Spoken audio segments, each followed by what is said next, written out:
غصہ کرتے ہیں تو ہمارے جو قلوب ہیں ان کو پھیرنے والا بھی مادہ ہی ہے. تو ہم ٹی وی پہ جس کو دیکھتے ہیں اسی کو ہم حکیم مانتے ہیں، اسی کو ہم مولوی مانتے ہیں، اسی کو ہم پیر مانیں گے، اسی کو ہم بزرگ مانیں گے، اور اسی کو ہم اوریجنل مانیں گے، ورنہ باقی سب جعلی ہیں.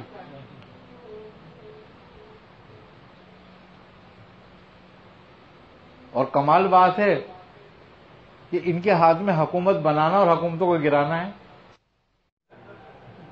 جس کے موافقت میں چلائیں وہ ہیرو بن جاتا ہے.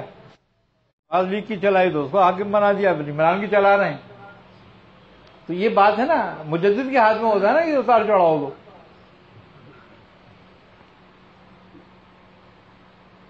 تو اس وقت کا مجدد کون ہے؟ اب جو اس سے بیعت کر لے وہ صحیح ہے، نہیں تو گمراہ ہو جائے گا مادی اعتبار سے.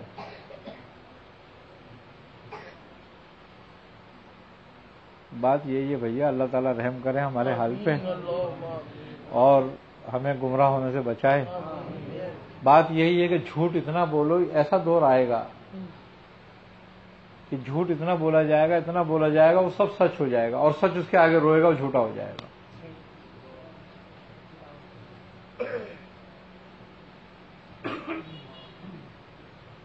سیدھی بات تو یہ ہے.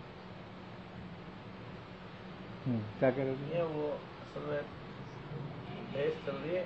کچھ بدعقیدہ لوگ جو ہیں وہ نقشبندی بن کے، شاذلی بن کے لوگوں کو جو ہے نا گمراہ کر رہے ہیں. تو وہ جب سے ہم نے عملیات اور یہ معاملات روحانی کیے نا، اس کے بعد سے وہ لوگوں کا دعویٰ ہو رہا ہے، حالانکہ وہ تو ہے بھی بدعقیدہ اور گستاخ ہیں. تو وہ کہہ رہے ہیں بھائی یہ شاذلی ہے، قادری لوگ شاذلی کہاں سے آئے. تو ہمارا جو شاذلی سلسلہ ہے نا، اس پر میں تھوڑی سی تفصیلی آپ گفتگو فرما دیں کہ ہمیں کہاں سے ہے، کیا سلسلہ ہے، کیسے ہے. جتنے ہمارے پیر بھائی بیٹھے ہیں سب بھی سن لیں گے، اور یہ پھر پیغام ہم اپلوڈ بھی کر دیں گے. آپ کا جو بیان ہوگا نا جواب ہو جائے گا کہ اصل شاذلی سلسلہ کیا ہے. دیکھو ہمارے تو پورے شجرے ہیں اس بات پہ. ہمارے کو دو واسطوں سے یہ ملا ہے.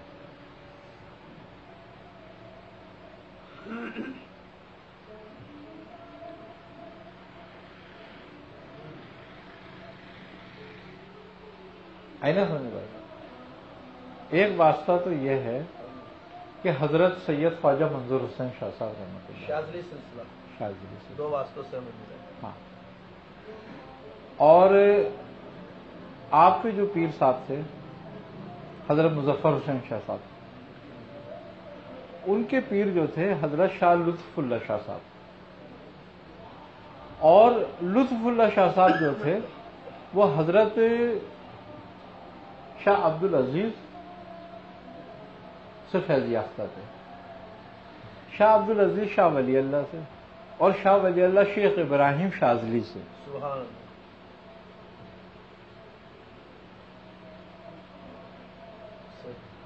آئی نا سمجھ بات. اچھا، ایک تو یہ ہو گیا.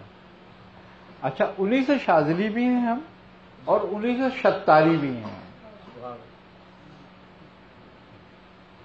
اچھا، دوسرے ہمارے پیر بھائی تھے عرفان میاں. ان کے والد بزرگوار سے ان کو اجازت تھی. ان کا نام مظفر علی تھا. مظفر علی جو تھے ان کو دو جگہ سے خلافت اور اجازت تھی، اور دو جگہ سے وہ فیض یافتہ تھے. ایک حضرت فضل الرحمان گنج مراد آبادی سے، اور ایک مولانا اسحاق صاحب سے. یہ نواسے ہیں شاہ عبد العزیز کے. آئی نہیں سنا، انہی کے رشتہ داروں میں سے ہیں یہ. اچھا، پھر شاہ عبد العزیز اسحاق صاحب کو شاہ عبد العزیز سے تھا، اور شاہ عبد العزیز کو شاہ ولی اللہ سے. آئی نا سمجھ میں بات. اچھا، یہ تو ہو گیا یہ سلسلہ ہے. اب عثمان علی شاہ صاحب پہ آ جاتے ہیں. تو عثمان علی شاہ صاحب سے شاہ عبد الحی، اور شاہ عبد العزیز شاہ عبد الحی شاہ صاحب سے حاجی امداد اللہ مہاجر مکی رحمۃ اللہ علیہ. اور مہاجر مکی کا سلسلہ بھی شاذلی، اور یہ شاذلی بھی تھے. آئی سمجھ میں بات. ایک دوسری بات یہ، خواجہ حسن نظامی میاں صاحب کو، ہمارے عثمان میاں کو خواجہ حسن نظامی سے تھی، اور خواجہ حسن نظامی کو ایک پیر مہر علی شاہ سے خلافت اور اجازت تھی، اور ایک شاذلیہ خاندان کے بزرگ تھے پیر زین العابدین، ان سے تھی، جو ان کے سجادے بھی تھے۔ ہے نا سن بات؟ اچھا، اسی طریقے سے میاں صاحب کو ایک مولانا عبد القدیر شاہ صاحب دکنی تھے، جو شاذلی تھے اور شیخ ابوالحسن شاذلی کی اولادوں میں سے تھے، ان سے ڈائریکٹ اجازت و خلافت۔ آگے سمجھیں بات؟ اس طریقے سے یہ ہمارا خاندان قادری بھی ہے، شاذلی بھی ہے، شتاری بھی ہے، اور ہم تو تمہیں شجرے دیں گے، تم اپنے شجرے بھی اپلوڈ کر دو۔ کیوں؟ جو آپ نے چراغ کا بھی سلسلہ بتایا تھا، شاذلی جو اصل میں امام شاذلی جو ہے وہ قادری بھی اور رفاعی بھی ہے، رفاعی بھی ہے، نقشبندی تو کہیں سے بھی نہیں ہے، نقشبندی نہیں ہے وہ، خود امام شاذلی نقشبندی نہیں ہے۔ ہاں نقشبندی نہیں ہے وہ، ایک سلسلہ ان کا قادری سے جا کے ملتا ہے اور ایک رفاعیوں سے جا کے ملتا ہے آپ کا شجرا، آئی نا سمجھ بات؟ تو اس طریقے سے یہ ہمارا شجرا تھا۔ اب اس کی تفصیل تو بڑی لمبی ہے بزرگوں کے نام کی، تو ہم تمہیں اپنا قادری شجرا دے دیں، اور شاذلی کیسے ملتا ہے وہ تم اپلوڈ کر دو، سب کو پڑھنے والوں کو پتہ چل جائے گا کہاں سے بھائی کیسے ہے، ترتیب پوری کیا ہے۔ میرے 5 ہجرے ہیں شاذلی، میں نے دکھائی بھی تھی شاید آپ کو، 5 واسطوں سے، 5 ہجروں سے الگ الگ۔ چراغ جو ہوتا ہے کیا ہے وہ سلسلہ؟ چراغ کا سلسلہ تو وہ مولانا وہ تھے بیچارے عبدالغفور شاذلی، میرے تو نام بھی ذہن میں نہیں رہتا ان کا، ہاں عبد الغفور شاذلی صاحب تھے وہ۔ اصل میں ان کا سلسلہ جو تھا وہ یہ تھا کہ وہ ڈائریکٹ ان کا سلسلہ تھا، اور ان کو یہ نعمت عرب سے عطا ہوئی تھی۔ اچھا، عرب میں جن سے وہ نعمت عطا ہوئی انہوں نے ان کا نام نہیں لیا، کیونکہ ان کو یہ کہا گیا تھا کہ یہ نام پوشیدہ رکھنا، جس پر ان کو ایک چراغ دیا گیا تھا اور کچھ پتھر تھے، کچھ 7 پتھر تھے وہ۔ اچھا، اس میں یہ تھا کہ اس چراغ کے بارے میں یہ تھا کہ ان کو دیا گیا تھا کہ یہ وہ چراغ ہے جو شیخ ابوالحسن شاذلی خود استعمال فرمایا کرتے تھے۔ آئی نا سمجھ بات؟ اب وہ چراغ ان کو ملا تھا، اچھا وہ انہوں نے بھی اس چراغ کو روشن نہیں کرا، جلایا نہیں، انہوں نے بتایا تھا کہ جس جگہ پہ چراغ ہوتا ہے وہ شاذلیوں کا مرکز ہوتا ہے، اور ان کا گھر دنیا کا 7واں مرکز، ان کو اسی لیے دیا گیا تھا کہ یہ چراغ جو ہے اور یہ پتھر جہاں پر ہوں گے وہ شاذلیہ خاندان کا اور سلسلے کا مرکز ہوگا۔ تو وہ پتھر جب ان کے پاس آئے اور وہ آئے تو ان کی روحانی بڑی تربیت کی گئی۔ ان کی ایک پوری ڈائری تھی روحانی جو انہوں نے لکھی، میں نے تو پوری پڑھی بھی نہیں، مفتی صاحب نے پڑھی تھی شاید، آپ کے پاس ہے نا؟ وہ اس کی کاپی میں رکھا ہے۔ اچھا وہ ڈائری میرے پاس کہیں رکھی ہوئی ہوگی، تو وہ مفتی صاحب کو میں نے دی تھی، مفتی صاحب نے پوری پڑھی ہوئی تھی اس ڈائری کو، اس میں اپنے انہوں نے تمام مکاشفات وغیرہ اور پورا طریقے وغیرہ سب لکھے تھے، اور یہ بھی لکھا تھا کہ جہاں یہ چراغ ہوگا اور یہ پتھر ہوں گے تو وہ مرکز ہوگا شاذلیہ خاندان کا روحانی۔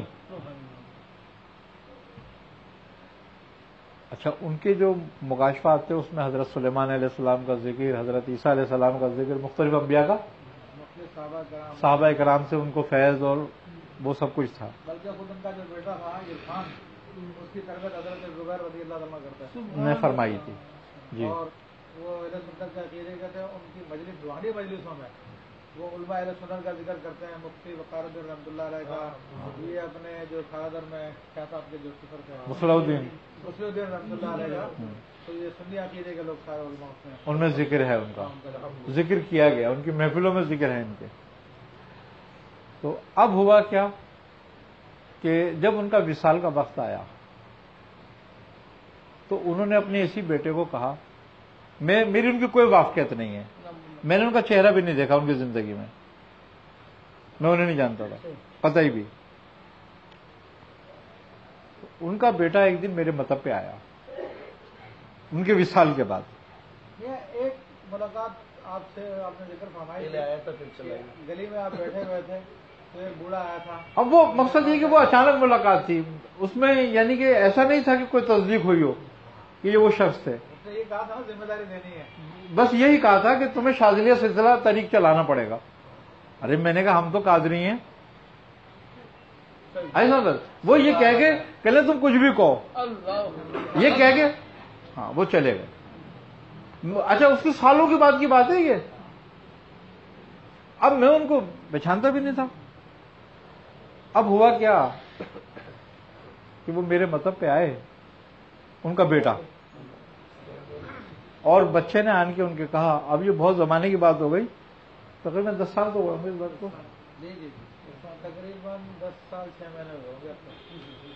ہاں ایسے ہی کچھ ہو گیا. تو بہت ساری باتیں ذہن سے بھی نکل گئیں. تو ہوا کیا, تو وہ لڑکا ان کا میرے مطلب پہ آیا. اس زمانے میں میرا مطلب بڑا نہیں تھا, بہت چھوٹا سا مطلب تھا. تو وہ بچے کو کہا اس نے کہ میں حکیم صاحب سے ملنا چاہتا ہوں.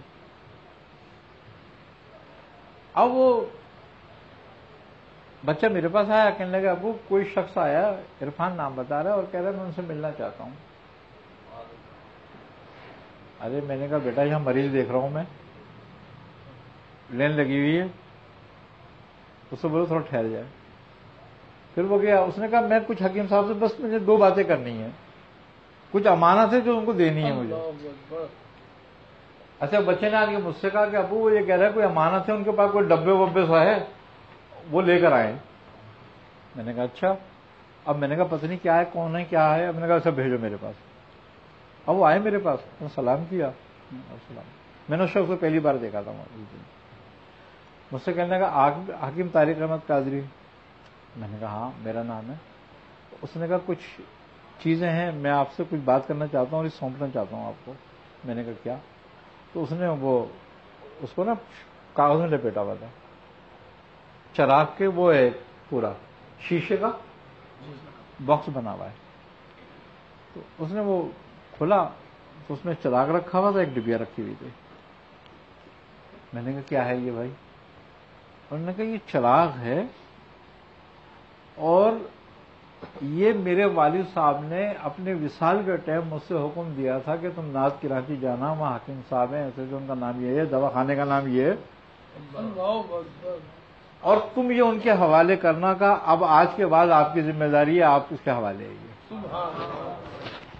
اب یہ روحانی مرکز آپ کو پاس بنے گا اس کا. ارے میں نے کہا بھائی مجھے تو کچھ پتا نہیں. آئی سمجھ میں بات. اس نے کہا بھائی اب میں نے تو جو میری ڈیوٹی ہے وہ میں نے دے دی, اب آپ جانے, آپ کا کام جانے. خیر بھائی وہ مجھے ڈیوٹی مثلا دی. اب میں نے بچوں کو بلایا, میں نے کہا بھائی یہ اٹھاؤ, یہ گھر میں لے آ کر رکھ دو, میں آن کے دیکھتا ہوں ابھی. اب وہ گھر میں لے آ کر رکھ دیا.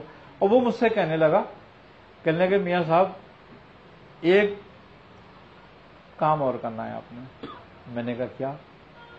کہنے کہ ہمارے والد نے یہ کہا تھا کہ جب یہ ان کو دے دو تو اپنے پورے گھر کو, ان کی بیوی, بچیاں, غفور صاحب کی, اور پوری فیملی کو میرے ہاتھ پہ بیعت کرا دینا, اور تم بھی ان کے ہاتھ پہ بیعت کرنا, اور پھر وہ جو تمہیں ہدایت دیں پھر ویسا عمل کرنا. اب وہ کہنے لگے اب میں کیا کروں. اب آپ بولیں میں سب پوری فیملی کو لے کر آؤں گا, کب لاؤں. میں نے کہا بھائی تو بہت جلدی میں. آئی سمجھ میں بات.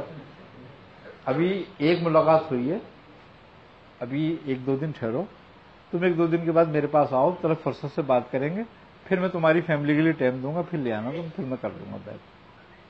چلو صحیح میں جاؤں. میں نے کہا ابھی میرے لیے کوئی حکم. میں نے کہا نہیں ابھی بچتی کام, یہ کام کرو تم.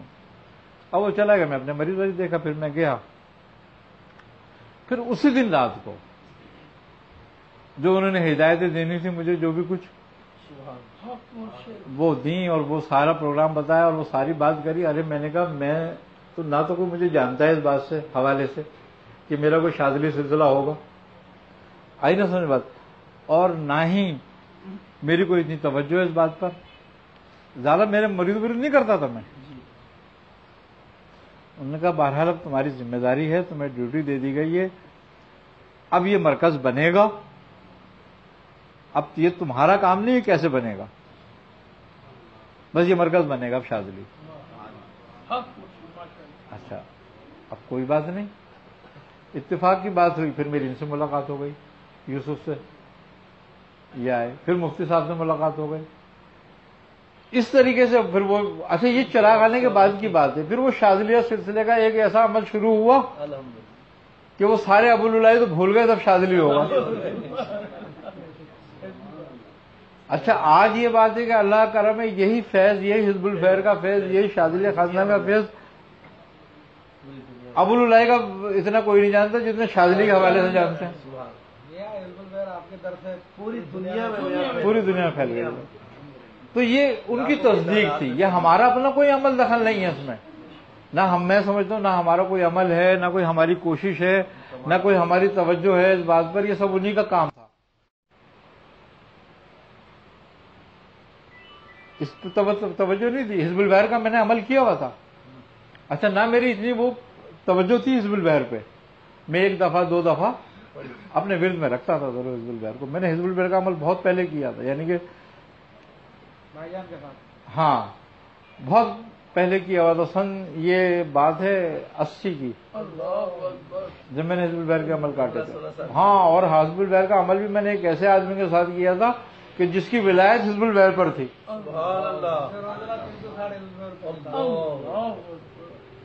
بھائی جان تھے وہ، ان کا ناز آباد میں رہائش تھی ان کی، اکیلے رہا کرتے تھے، ایک بہن تھی ان کی بس خالی۔ جو آپ نے بتایا لائٹ جلاتے ہیں، ہاں، تو ولایت ہی ان کی اس بات پر تھی، اور وہ شخص پوری کراچی کو سنبھالتا تھا اور ساری کراچی میں پیدل گھومتے تھے۔ آئی نا سمجھ بات؟ 2-3 دفعہ تو مجھے بھی لے کے گھومے، کہہ لیں گے چلو ذرا آج گھوم کے آئیں گے۔ ارے میں نے کہا یار تمہیں تو عادت ہے پھرنے کی، مجھے کوئی عادت تھوڑی ہے۔ ارے کہنے میں تھکا نہیں۔ شام کو جب ہم گھر میں داخل ہوئے نا مغرب کا ٹائم، تو مجھ سے کہنے کا اچھا بتاؤ کیسی طبیعت ہے تمہاری؟ میں نے کہا یار طبیعت تو بالکل صحیح ہے، جیسے ہوں، جیسے آیا تھا ویسے ہی ہوں۔ کہنے تھکے تو نہیں نا؟ میں نے کہا نہیں، کہنے میں بھی ایسے نہیں تھکتا، یہ ڈیوٹی ہے۔ ان کے ساتھ میں نے چلا کاٹا تھا حزب الخیر کا، اور ان کی اجازت سے، اور پھر میاں صاحب نے اغلب مختلف واسطوں سے مجھے اجازتیں دی تھی۔ آپ کی حزب الخیر کی وجہ سے آئے تھے آپ کی خدمت میں؟ ہاں، سنا تھا کہ یہ تو ایک وہ رشتے دار ہمارے پڑھتے ہیں، چلو زیارت گئے جلتے ہیں، پھر آگے سیکھا آپ سے الحمدللہ۔ ہاں اچھا، وہ مجھ سے کہتے تھے مجھے اشارہ ہے تم حزب الخیر پڑھا کرو۔ ارے تو میں نے کہا میں تو سارے پڑھتا ہوں، اب حزب الخیر تم نے اجازت دے دی میں پڑھتا ہوں، چلا بھی کیا میں نے۔ کہہ لے کہ نہیں، مجھے لگتا ہے حزب الخیر تم سے پھیلے گی زیادہ۔ میں نے کہا میں تو پڑھتا نہیں ہوں، میں کسی کو بتاتا نہیں ہوں، مجھ سے کیوں پھیلنے لگی؟ کہنے لگے میں تم سے بول رہا ہوں۔ ان کا بھی بہت حصہ تھا اس معاملے میں، اور مجھے یہ ہو سکتا ہے یہ بھی ہو کہ انہی کی برکت کی وجہ سے یہ ملا ہو، یہ بھی میں کچھ نہیں کہہ سکتا۔ لیکن ایک بات میں نے خواب دیکھا تھا جو ان کو میں نے بتایا تھا حزب الخیر کا۔ میں نے حزب الخیر کا چلہ کاٹا جب، تو میں نے خواب دیکھا، اور میں نے خواب یہ دیکھا کہ ایک بہت بڑا دربار ہے اور بہت بزرگ بیٹھے ہیں وہاں پہ، اور ایک اونچا سا چبوترا ہے جیسے کہ ایک اسٹیج ہوتا ہے، ایک ایسا ہے، اور اس پہ کچھ بزرگ بیٹھے ہوئے ہیں، اور ان کے آگے کچھ تھال رکھے ہیں، اور اس میں کچھ مٹھائی ہے، جلیبی ہے یا کیا امرتی ہے یا کچھ مٹھائی، 12 کی مٹھائی ہے اس میں۔ یہ میرے ذہن سے نکل گیا، یہ کیونکہ سن 80 کی بات ہے یہ، تو وہ سب کو بانٹ رہے ہیں، جو آ رہے ہیں نا لائن لگا کے لوگ آ رہے ہیں وہ دے رہے ہیں، وہ ایسے مٹھی میں لیتے ہیں اور دے دیتے ہیں، ایسے مٹھی میں لیتے ہیں اور دے دیتے ہیں۔ اب جب میری باری آئی نا وہاں پر اور میں آیا، تو اب میں نے بھی ہاتھ پھیلا دیے، انہوں نے کہا نہیں جھولی پھیلاؤ۔ میں نے کہا جھولی پھیلاؤ؟ کہنے لگے ہاں۔ میں نے ایسے جھولی پھیلائی، انہوں نے پوری پلاس اٹھا کے لوٹ دی، کہنے لگے یہ لو۔ آئی نا، یہ میں نے خواب دیکھا تو میں نے اب میں یہ کہہ رہا ہوں کہ حضرت سب کو تھوڑی تھوڑی سی دی اور مجھے ہی اور کسی کو بھی دینا ہے. کہنے لگے بھائی یہ تمہارا حصہ تھا تمہیں دے دی. تو ایک بزرگ ان کے ساتھ ہی بیٹھے ہوئے وہ مسکرا رہے ہیں, وہ کہہ رہے ہیں تم جانتے ہو یہ کون ہے؟ میں نے کہا نہیں. کہنے یہ شیخ ابوالحسن شاذلی ہیں اور یہی تقسیم کرتے ہیں. اب وہ اچھا میں چونکہ اس وقت شیخ ابوالحسن شاذلی کو نہیں جانتا تھا. اب ہوا کیا کہ وہ میں نے لے لی, میری آنکھ کھل گئی. اچھا میں نے اس میں تھوڑی سی لے کے منہ میں رکھ کے میں اس کو چوس رہا ہوں, میری آنکھ کھلی, بالکل منہ میں وہی مٹھائی میرے ذائقہ.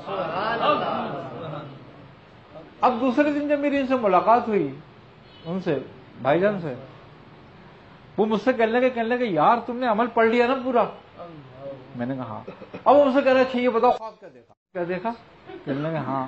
ارے ہاں یار, میں نے کہا وہ میں نے خواب تو ایک دیکھا ہے لیکن ایسے سے دیکھا ہے. انہوں نے کہا پھر؟ میں نے کہا وہ ایک بزرگ ہیں کوئی شیخ ابوالحسن شاذلی ہیں اور انہوں نے ایسے وہ بانٹ رہے ہیں اور انہوں نے ایک پوری پراٹھ ڈال دی. ارے وہ کھڑے ہو گئے میں چپٹا لیا. کہنے مبارک ہو. میں نے کہا کیا ہو گیا؟ کہنے تم کامیاب ہو گئے. اب میری بات تصدیق ہو گئی. میں نے کہا کیا؟ پہلے حزب البحر تم سے پھیلے گی. میں نے کہا میرے سے کیسے پھیلے گی بھائی؟ آئی نا سمجھ بات, میں تو کوئی اس کا عامل بھی نہیں ہوتا. اس کے بعد پھر یہ چراغ کا واقعہ ہوا پھر, اور جب چراغ کا واقعہ ہوا, چراغ ہوا, تو پھر اللہ تعالی نے شاذلی خاندان کے بے حد بزرگوں کی زیارت بھی کرائی اور جہاں جہاں مرکز ہیں وہ بھی بتائے. اور پھر ان کی ہدایت کے مطابق میں نے اس عمل کو شروع کرا. حزب البحر باقاعدہ پھر شاذلیہ سلسلے کی بات کری. تو اس طریقے سے ہمیں یہ فیض ملا. ہماری مرضی سے نہیں ہے یہ ہمارے پاس, ہاں, نہ کوئی ہمارے عمل سے ہے, نہ کوئی ہمارا کوئی کسب ہے اس میں.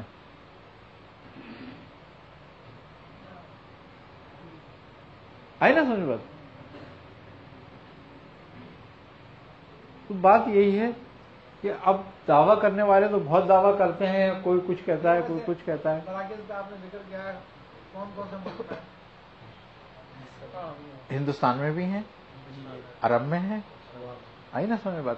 اچھا یورپ میں بھی ہے, لیکن ابھی کھل کر نہیں ہو رہا ہے. ہو سکتا ہے 20-22 کے بعد کھل کے ہو شروع. اور اب یہ خلیفہ تو یورپ میں پہنچ بھی گئے. جی الحمدللہ 3 سال سے کر رہے ہیں. انہوں نے روحانی سینٹر بھی کھولا ہوا ہے اور باقاعدہ مسلمان بھی کر رہے ہیں. یورپ میں تو آپ کے پہلے خلیفہ موجود ہیں, خلیفہ امجد بھی تھے, ناصر بھی تھے. اللہ تعالیٰ بھائی ان کو غریق رحمت کرے. انہوں نے بڑی کاوش کری اور کام کرا, اللہ تعالیٰ ان کو اس کا اجر دے گا. تو بات یہی ہے کہ ہم کوئی بھی کام جو ہوتا ہے نا انسان اپنی مرضی سے نہیں کرتا, نہ اپنے کسب سے ہو سکتا ہے, بس فضل ہوتا ہے, فضل سے ہی ہوتا ہے, اور وہی لوگ کرنے والے ہیں. اور اس میں بات یہ وہی ہے بات کہ ہمارا حصہ اس میں کیا ہے. ہمارا حصہ تو ایسے ہی ہے کہ جس کی کھیتی ہے وہ مالک ہے, ہم تو دہقان ہیں. اس میں اس زمین پہ کوشش کر رہے ہیں بس کہ زمین صاف ہو جائے گی. پنڈی میں کہ انہوں نے دعویٰ کر دیا کہ میرے پہ سلسلہ شاذلیہ ختم ہو رہا ہے, جو بھی ہے میں 2 دفعہ جا چکا ہوں وہاں پر, جو بھی ہے جس کو جو لینا ہے یہاں پر آ کے لے لے, یہاں پہ سلسلہ شاذلیہ جو ہے ختم ہو گیا بس. نہیں آخری نہیں, اب بہرحال دعویٰ تو دیکھو کسی کا بھی نہیں کہہ سکتے ہم. آدمی وہ جمعہ بھی پڑھاتا ہے. ہاں نہیں, ٹکرائے 2 دفعہ میں نے کہا اللہ تعالیٰ ہدایت دے. اور کوئی بات کہیں ختم نہیں ہوتی. میں نے بھی آئی سمجھ اب ہم یہ کہیں کہ بھئی ہمارے پاس چراغ آ گیا, ثبوت بھی ہے, یہ بھی ہے, ہم یہاں ختم ہو جائے, ایسا کچھ نہیں ہے. اب یہ نہیں پتا کہ یہ کہاں جائے گا. جس کا حکم آ جائے گا وہاں چلا جائے گا. یہ ہمارے باپ کی میراث تو ہے نہیں جو ہم پر یہ آن کے ختم ہوگی. یہ تو بزرگوں کا ہے, انہی کی ملکیت ہے, وہ جہاں چاہیں بھیج دیں, جس پہ چاہے ختم کر دیں. ہمارا کوئی دعویٰ اس پہ نہیں ہے. ہم تو یہی ہے کہ جو ہمیں انہوں نے ڈیوٹی لگائی ہے، ذمہ داری دی ہے، اس کو ہم کر رہے ہیں، بس وہ بھی کوتاہیوں کے ساتھ ہے، اس کو بھی پورا نہیں نبھا نہیں پاتے. اب ظاہر سی بات ہے نا، وہ کہتے ہیں نا کہ دنیا نے تیری یاد سے بیگانہ کر دیا، تجھ سے بھی دل فریب ہے غم روزگار کے. تو اس میں الجھ کے رہ گئے دنیا میں، تو وہ کام بھی پورا نہیں کر پا رہے. لیکن بس یہ ان کی نظر ہے، ان کا کرم ہے کہ وہ چل رہا ہے. اب وہ کس کو سونپتے ہیں آگے، وہ ان کی مرضی ہے. جب تک ہے ان کی عطا ہے، ہمارا کچھ نہیں. جس دن وہ لے لیں گے اس دن ہمارا کچھ نہیں. ہم اس لیے بے فکر ہیں کہ اس میں ہمارا کچھ نہیں ہے، انہی کا ہے. اور امید یہ ہے کہ وہ لوگ وہ ہیں کہ جو دے کے نہیں لیتے.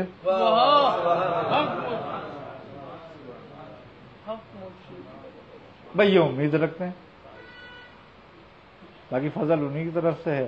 اور بات یہی ہے کہ کسی بھی چیز کے حق ہونے کی دلیل یہ ہوتی ہے کہ اس کا فیض پھیلتا رہے. بس کسی کے ذریعے پھیلے، نہ ہم اس کے وہ ہیں